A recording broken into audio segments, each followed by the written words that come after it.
Buenas tardes. En primer lugar, agradecer al comité organizador que es el Centro de Prevención del Cáncer por estar constantemente preocupados por toda la parte de educación dirigida a pacientes, porque al fin y al cabo, yo soy enfermera, trabajo en quimioterapia muchos años, y lo que la experiencia me ha demostrado es que el 90% del tratamiento está en manos del paciente.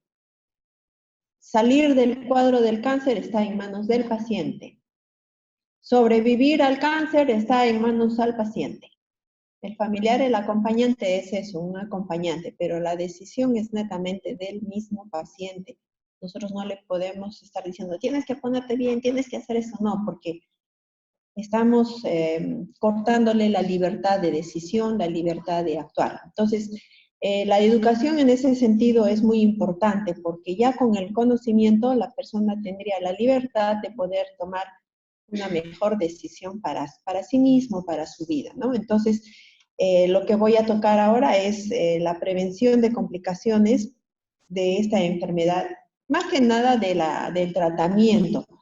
Para comprender un poquito, nosotros lo que vemos es el cuerpo humano, pero este cuerpo humano está formado por miles de tejidos. Cada tejido depende de la zona donde está, el tejido de la piel, el tejido de los huesos, de los cartílagos, la sangre es un tejido. Y para poder nosotros ver los componentes del tejido, utilizamos el microscopio. Entonces, a través del microscopio podemos ver que todos los tejidos están formados por la agrupación de millones de células.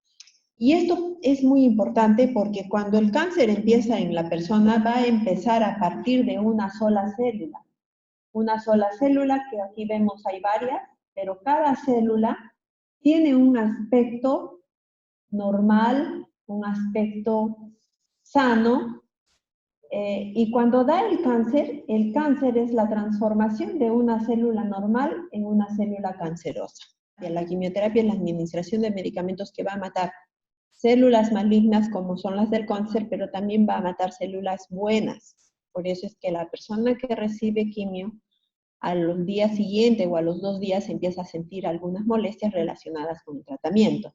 En cambio, la terapia biológica, no. La terapia biológica es un grupo de medicamentos que va a entrar al cuerpo y va a permitir que nuestro propio sistema inmunitario elimine la enfermedad. Y esa es la nueva tendencia. Los costos son altos. Actualmente aquí damos poca terapia biológica, solamente con 2 tipos de terapia biológica, porque los medicamentos son altamente costosos, pero son muy efectivos. Tenemos también la radioterapia. Hay personas que pueden recibir radioterapia junto con quimioterapia. ¿Por qué? Porque la quimioterapia va a hacer que la acción de la radioterapia sea mucho más efectiva. En algunos casos, cirugía, el médico ve el tumor tan grande, dice vamos a disminuir el tamaño del tumor. Una vez que se disminuye, se opera. ¿Y cómo disminuye? Con la administración de quimio o de radio. Disminuye el tumor, opera y después de la cirugía probablemente le den un poco más de tratamiento o de quimio o de radio, si es que lo amerita. Lo que a mí me toca hablar es sobre la quimioterapia. Y el objetivo de la quimioterapia pues es matar a las células cancerosas a través de sustancias para que también evitar que invadan otros órganos y que el crecimiento de estas células cancerígenas sean más lento. ¿Por qué? Porque la célula cancerígena también, una vez que empieza a morir por efecto del medicamento, reacciona. Reacciona la célula cancerígena y empieza también a protegerse. O sea, van muriendo varias, pero las que van quedando empiezan a protegerse, cambiando su estructura química. Y es por eso que en algunos pacientes, por ejemplo, les ponen la quimioterapia y después le cambian de medicamentos.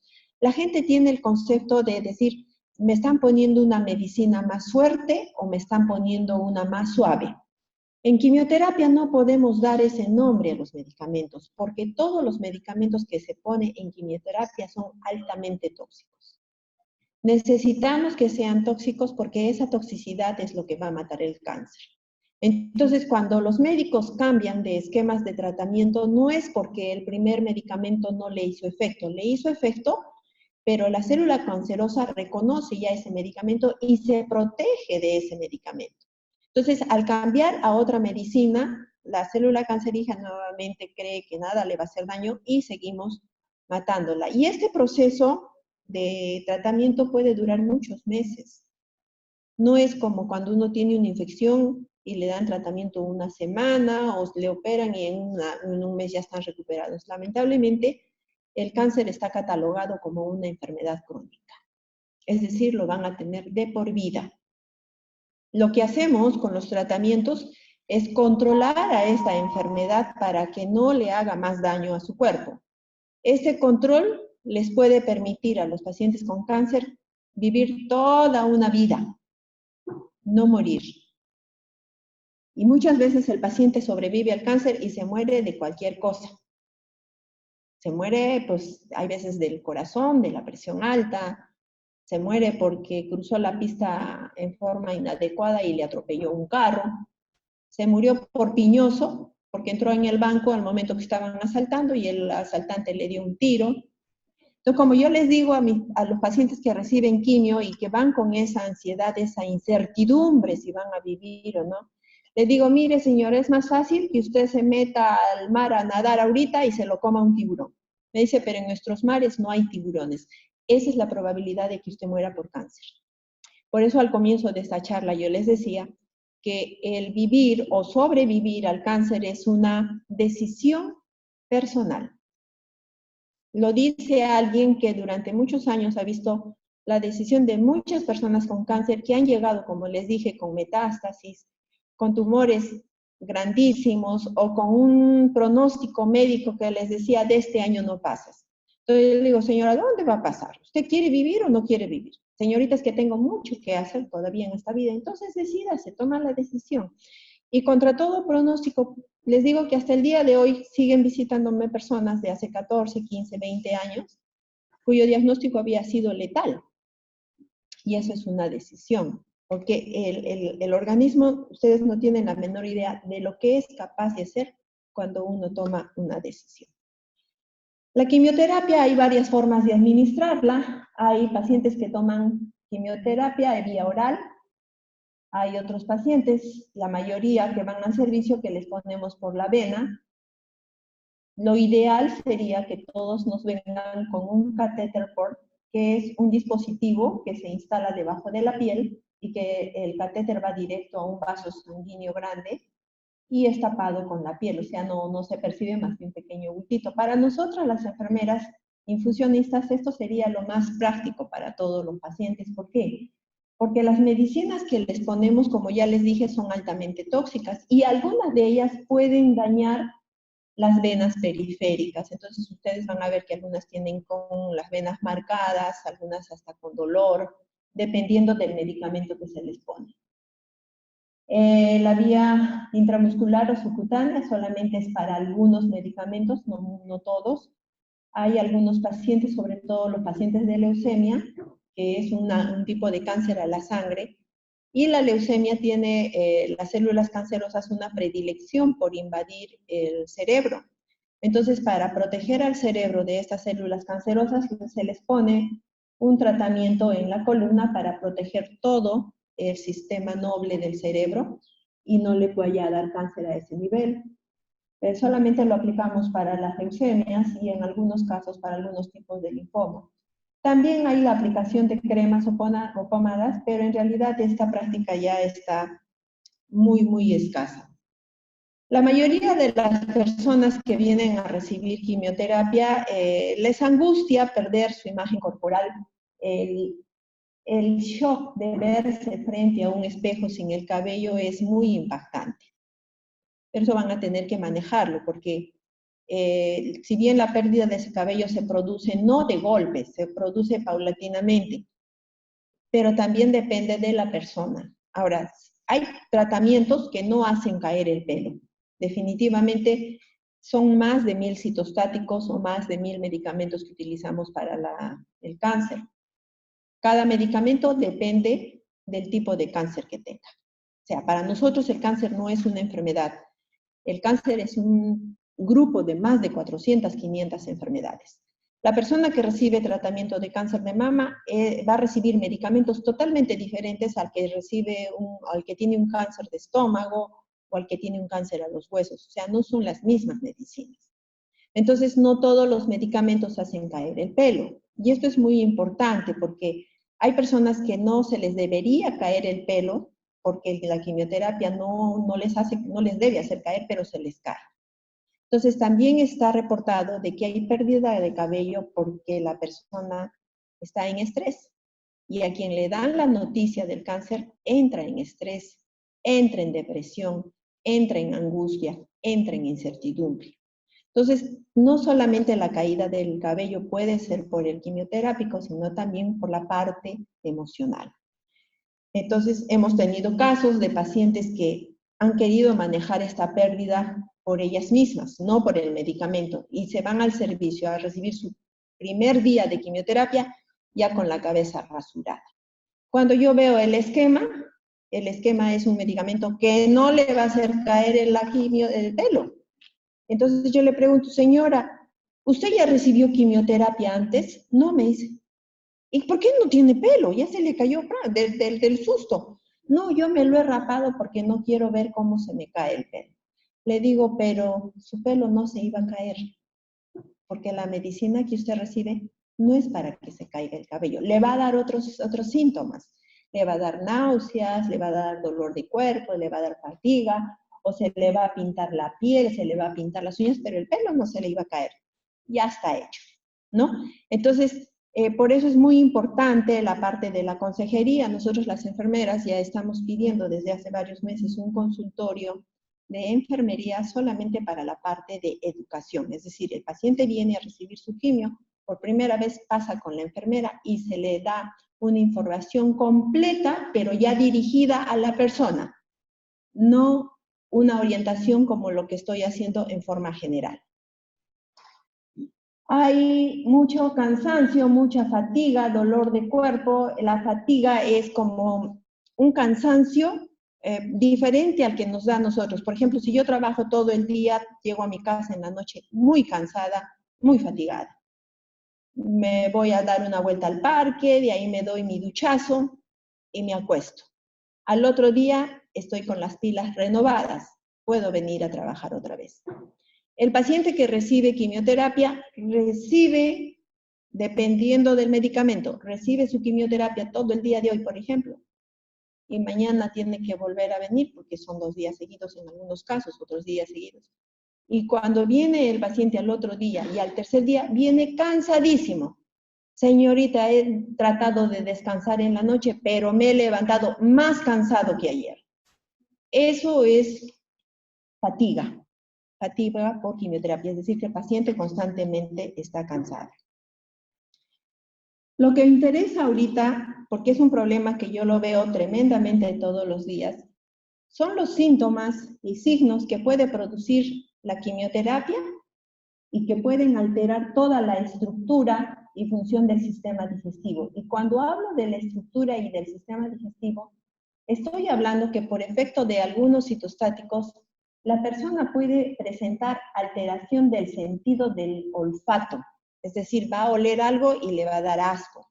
Normalmente nosotros no seleccionamos los olores, pero los pasamos desapercibidos. Un paciente con cáncer como que se le agudiza y en algún momento puede resultarle muy fastidioso. Lo mismo, alteración del sentido del gusto. Lo que ellos reclaman es de que la familia le exige comer, pero cuando ellos van a comer lo que sienten es un sabor a metal.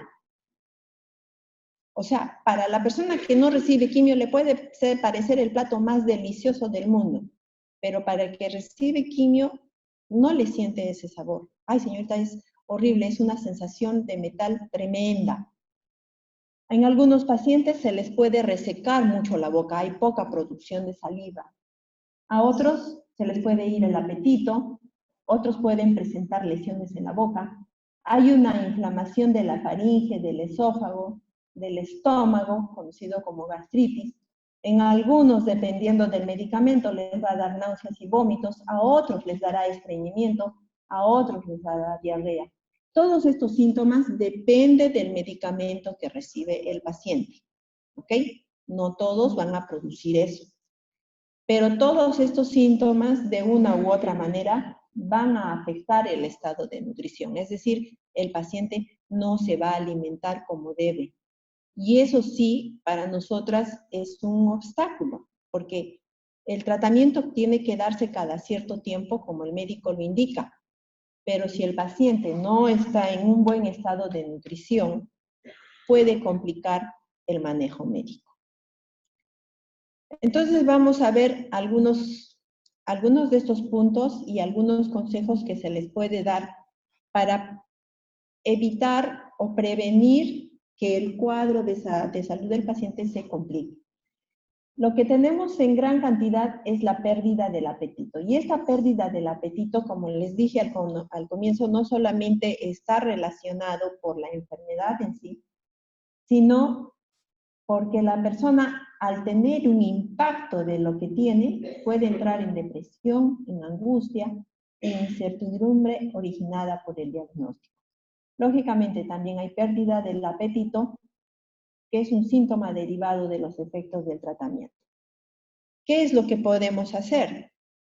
No exigir al paciente comer en cantidad. Lo que deberíamos hacer es estimularlo a tener comidas frecuentes y muy pequeñas.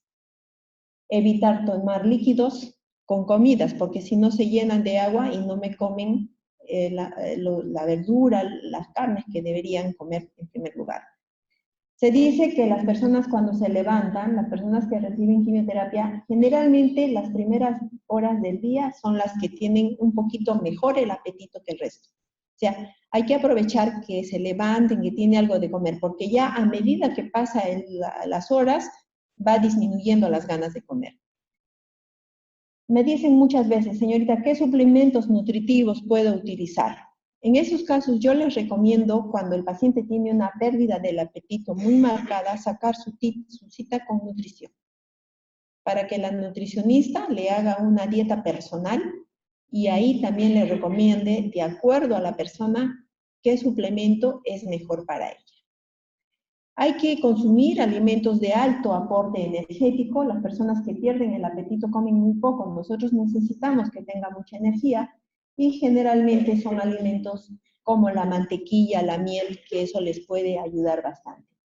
Deben sustituir la leche por pudines, helados, quesos, consumir carnes variadas. Lo que también se recomienda para estimularle el apetito es, dice, marinar en salsas dulces. Para que ustedes tengan una idea, cuando van al chifa, no hay platos que son dulces, más o menos utilizar el principio de esa preparación, ¿ok? Hacerle un ambiente agradable y variado. Y ahí está, fíjense. Se recomienda, si hay pérdida del apetito, enjuagarse la boca antes de comer, porque les dará un mejor sabor a los alimentos. Hay que comer despacio. Nosotros tenemos un mal hábito de alimentarnos. Se dice que el proceso de masticación debe ser mínimo 30 masticadas por alimento, por bocado. ¿Quién mastica 30 veces? Que levante la mano para felicitarlo. Nadie, ¿verdad? Uno mastica 2, 3 veces como el pavo, adentro. Entonces, el comer lentamente y varias veces tiene su principio científico. Las verduras y las frutas son el mejor medicamento natural que hay en el mundo. Incluso no necesitaríamos de la propaganda que nos hacen del magnesio, del bicarbonato, del zinc, porque todas las verduras y todas las frutas lo tienen. No solamente tienen esos componentes minerales, sino que también tienen sustancias que reparan tejidos dañados.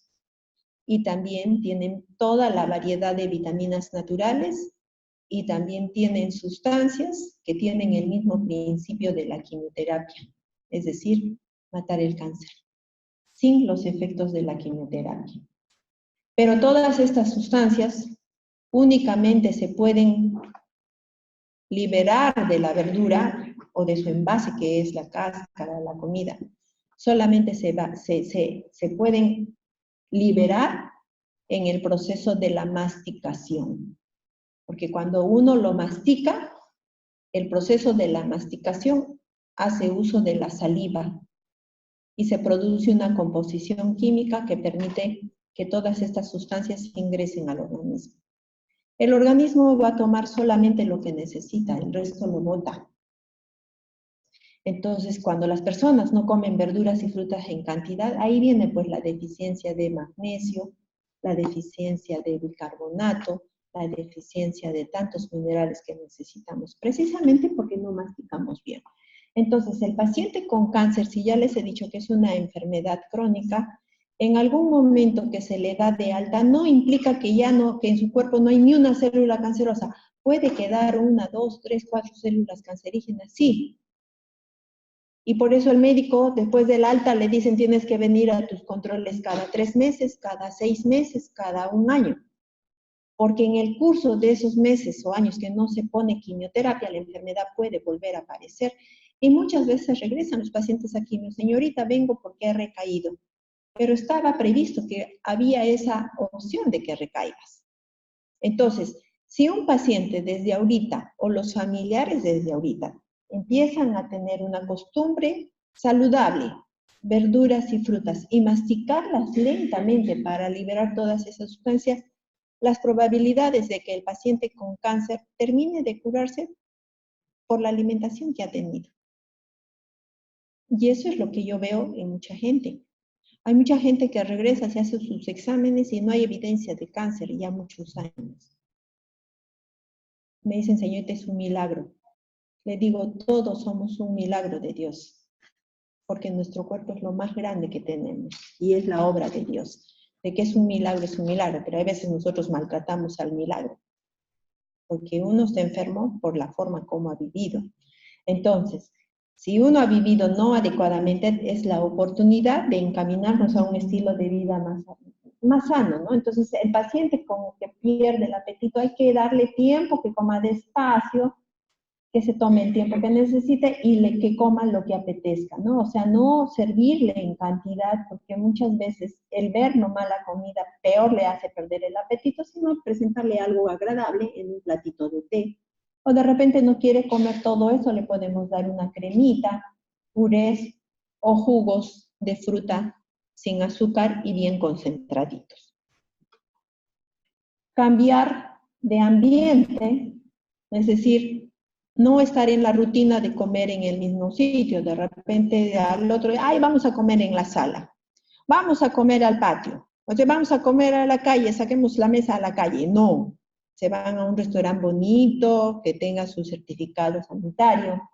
De repente el paciente, ay, no me quiero levantar hoy día, me siento cansado. Conseguirse almohadones para brindarle la comodidad y engreírlo en la cama. Se recomienda que antes de comer algo también podrían darse un paseíto, una vuelta, porque eso puede estimular el apetito.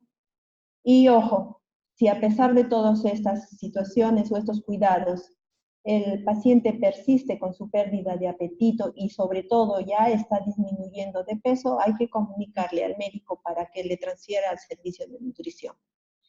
Tengan en cuenta que cada médico atiende un montón de personas cada día y no se va a acordar cómo estuvo usted en la última consulta. Aparte que le puede tocar un médico diferente. Porque en el cáncer, fíjense, el cáncer tiene tratamientos que son estandarizados a nivel mundial. Es decir, si alguien viene y se quiere tratar un cáncer de mama, el tratamiento es exactamente igual aquí, en la China, en Europa, en Estados Unidos, porque son estandarizados, como recetas fijas. Entonces, por eso no se preocupen si un día le ve un médico, otro día le ve otro médico. Ellos van a recetar o le van a indicar el tratamiento de acuerdo a los parámetros que ya están prescritos. Entonces, como puede que le vean médicos diferentes, por favor, traten de controlar ustedes su peso para que cuando vengan a la consulta, por eso les dije que el 98%, el 95% del manejo del cáncer es de ustedes. Doctor, fíjense que en la consulta anterior yo pesaba 58 kilos. Me he vuelto a pesar porque me peso todos los días a la misma hora en mi casa y estoy pesando 55. Y esto es muy importante porque la dosis del medicamento se da en base a cuánto pesa usted. Entonces, pueden haber dos personas con el mismo esquema de tratamiento, pero si una es más delgada que otra, la dosis va a ser también menos. Entonces, es bueno de que ustedes nunca disminuyan la cantidad de la dosis. Entonces, mantener el peso estándar. Pero por eso es muy importante el control del peso para poder avisar al médico pues que ha bajado un poco de gramos. La otra molestia que suele dar con frecuencia son las náuseas y vómitos. Por eso es que todos los pacientes que reciben quimioterapia, a todos se les indica sus pastillas para tomar al día siguiente de la quimioterapia o cuando no estén recibiendo quimio. Porque estas medicinas que ustedes ven aquí, nosotros el mismo día de la quimioterapia se lo estamos poniendo en la vena. Entonces, terminada la quimioterapia, si al otro día no le toca recibir quimioterapia, el paciente tiene que ya tomar en su casa. Generalmente indican el ondansetron. El ondansetron es para prevenir las náuseas y los vómitos.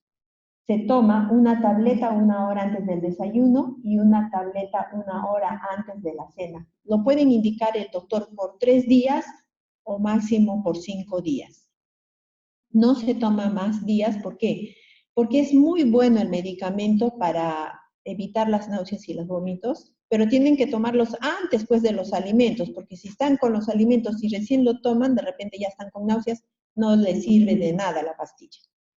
¿Por qué no lo indican más días? Porque así como es bueno para evitar las náuseas y los vómitos, también puede producir estreñimiento. Entonces, por eso solamente se indica por 3 o por 5 días. ¿Qué pasa si el paciente tiene más náuseas después de esos 3 o 5 días? El doctor también siempre indica el dimenidrato.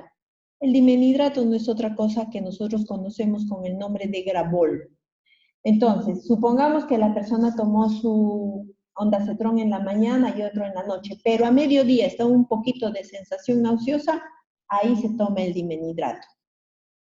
Terminó los 3 días, terminó los 5 días de tratamiento del ondansetron y el paciente continúa con sensación nauseosa.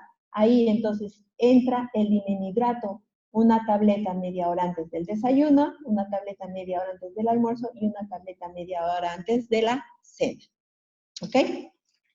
Ahora, hay un medicamento que salió hace pocos años conocido con el nombre de aprepitant. El aprepitant no lo indican a todos los pacientes, salvo aquellos que van a recibir un tratamiento que les puede producir muchas más náuseas y vómitos que al resto. Lamentablemente es un medicamento tan bueno, pero tan costoso que hay veces se agota aquí en el hospital. Por ejemplo, ahorita estamos con el medicamento agotado, porque la cajita nomás está cerca de 400 soles y solo trae 3 tabletas. Entonces a mí me dicen, señorita, ¿qué otra cosa mejor? No hay nada mejor que el aprepitant. Y si no hay, pues va a tener que tomar su ondansetron y su dimenidrato porque no hay más. Ese aprepitant son 3 tabletas. Uno tiene 125 miligramos y 2 de 80 miligramos. ¿Cuándo se empieza a tomar la primera pastilla? El primer día de la quimioterapia. En el momento que la enfermera le diga. O sea, si hoy me toca quimioterapia, voy con mi aprepitant y le digo a la licenciada, por favor, ¿a qué hora lo voy a tomar el aprepitant? Entonces, en algún momento que nosotros estamos suponiéndole su tratamiento, le vamos a decir, tome ahorita el aprepitant, la primera tableta que dice día 1. Usted toma la hora. Si es las 10 de la mañana, ¿qué significa? Que al otro día, a las 10 de la mañana, toma el de 80 miligramos y al tercer día, a las 10 de la mañana, el otro de 80 miligramos, porque es cada 24 horas. ¿Ok? Pero solamente está indicado, como les digo, para algunos tipos de quimioterapia. También el médico está indicando la ranitidina o el omeprazol. Estos medicamentos son protectores gástricos, porque por la quimioterapia uno puede tener un problema que se llama la gastritis, la esofagitis. ¿Cómo vamos a ayudar a nuestro estómago a protegerlo de esa inflamación? Con la ranitidina que viene en una presentación de 150 miligramos, se les indica tomar 2 tabletas a las 9 de la noche todos los días después de la quimioterapia. Algunas personas me dicen, señorita, ¿puedo tomar una en la mañana y otra en la noche? También es esa otra opción. Hay otras personas que no le indican la ranitidina, pero le indican el omeprazol. El omeprazol también es otro protector gástrico. Se les indica a algunas personas, ¿por qué? Porque son alérgicas a la ranitidina. Entonces esa es otra opción. Pero la forma como se debe tomar el omeprazol es tomar una tableta o cápsula todos los días con el estómago vacío, a las 6 de la mañana. Entonces, tomando esa medicación, nosotros ya estamos previniendo un poco la sensación de náuseas y vómitos producidas por la quimioterapia. ¿Qué otros consejos se les da? Igual que la pérdida del apetito, mire, comer despacio en pequeñas cantidades, lo que desee varias veces al día. O sea, si hay esta sensación de náuseas, trate de jugar a la comidita, pues. Si quiere sopa, ya en su tacita de café la sopa. Una ensaladita en platito chiquito. Pero es cuestión de que coman varias veces en platitos chiquitos. Acuérdense de su niñez, sean niños otra vez y jueguen a la comidita y coman lo que quieran. Si van a comer en ambientes que sean ventilados y tranquilos, ahora como hace frío, igual sería bueno tener un poquito de ventilación, pero lo suficientemente abrigados como para no resfriarse. Tampoco van a abrirme así la ventana de par en par. Hay personas que cocinan, están con quimioterapia y cocinan, no hay ningún problema. Lo que tienen que cuidarse es de que el ambiente donde van a cocinar sí también esté ventilado, porque de repente va a estar cocinando algo y le da la sensación de náuseas por los muchos vapores que elimina la cocina. Igual, hay personas que les sirven los alimentos calientes y solamente el vapor de los alimentos le da una sensación de olor que estimula la náusea. Entonces, los alimentos deben ser de tibios para bajos, incluyendo ahora que es invierno. Y también es bastante recomendable usar ropas holgadas, porque si no, imagínense, ustedes han visto cómo venden los ambulantes, ya los están sacando a estos señores de afuera que venden, que es insaludable, como venden la quinoa, la maca, la avena en bolsas de plástico. Es totalmente insaludable. El plástico con el calor ya libera sustancias tóxicas. Y un paciente con quimio o con cáncer está, ¿cómo se va a curar si sigue con la contaminación? Para eso debe ser o en vaso de cerámica o en su vaso de metal, pero no en plástico. El plástico ya está comprobado que está matando al mundo, está matando nuestra tierra. Tratemos de usar lo menos posible plástico. Entonces, tienen que tomar bebidas de tibias para abajo, usar ropas holgadas, porque la gente, como les decía, cuando ustedes se compran su quinoa en bolsa, que le venden lleno, cuando lo abre se rebalsa. Tienen que estar haciendo malabares para que no se rebalse, ¿verdad? El estómago es como una bolsa. Si usted se pone ropa ajustada, lo que ha comido igual va a salir con más facilidad afuera, ¿no? Entonces traten de usar ropas holgadas, sobre todo la primera semana después de la quimioterapia, porque es ahí donde va a tener más sensación nauseosa. Nunca se acueste después de comer. O sea, si está con su alimento, por lo menos deje pasar 1 hora para echarse, porque ahí es cuando les da más el reflujo, le da más la gastritis, le da la esofagitis, hasta faringitis da. Entonces traten de comer y permanecer sentados por lo menos 1 hora más. Ahora, en caso de haber vomitado, si ha vomitado, no se preocupe. El cuerpo pues no lo resiste.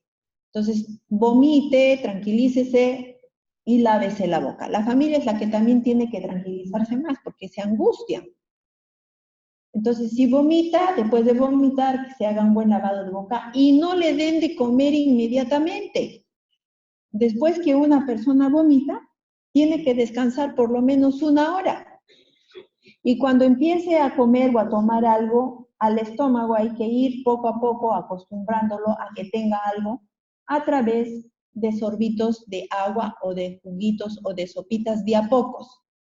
Y en algunas personas, si es que a pesar de haber vomitado 1 hora después sigue con un poquito de sensación nauseosa, mire, se consigue un cubito de hielo, no le digo 2, ni 3, ni media docena, con un cubito de hielo nomás, en una cuchara de metal lo va chupando, porque ese hielito va a disminuir esa sensación nauseosa que generalmente está ubicada en la parte de atrás de la lengua.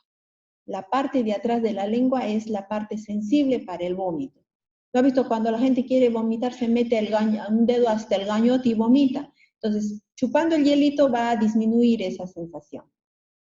La persona que va a viajar, ahí tenemos una gran cantidad de personas que vienen de provincia, por favor, llévense alimento para el camino para comer de a poquitos, no de golpe.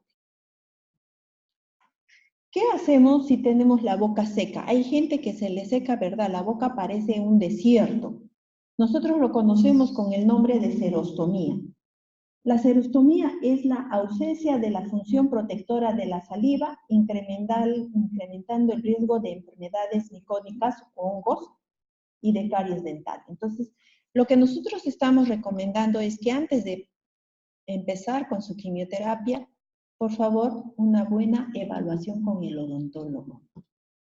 Si tiene caries, es el momento de curarlo antes que empiece la quimioterapia.